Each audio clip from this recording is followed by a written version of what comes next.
Hola, molt bona nit. Dimarts 20 de setembre del 2022 i acabem la jornada d'avui en les notícies més destacades de les comarques d'Alacant, centrals i sud del País Valencià.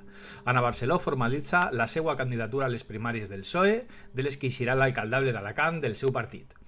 Tornen els embussos a les rodalies de la redona de la Universitat d'Alacant en hora punta i experts reclamen de nou un tercer carril a la A7 a la seva àrea metropolitana, entre Elx i Campello.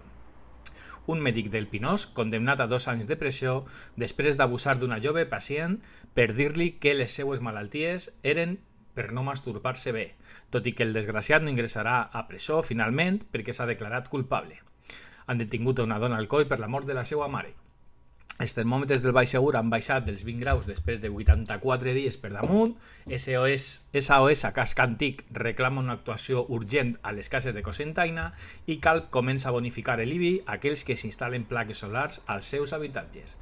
Elx inaugura el seu carril bici a l'Avinguda d'Alacant i un estudi demostra que s'han deixat de cultivar més de 5.500 hectàrees en els últims 20 anys a la Marina Alta. Pràcticament un terci de la superfície agrícola de la comarca, fonamentalment, l'abandonament s'ha produït als cítrics.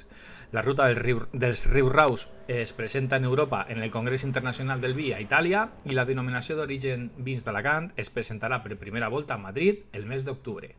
Obrim el rebost mediterrani i us proposem carabassa farcida de formatge gratinat i l'acompanyarem de tallaruques, un espectacular vi negre de les freses de Jesús Pobre a la Marina Alta. I això és tot per avui. Moltes gràcies, fins demà, a descansar.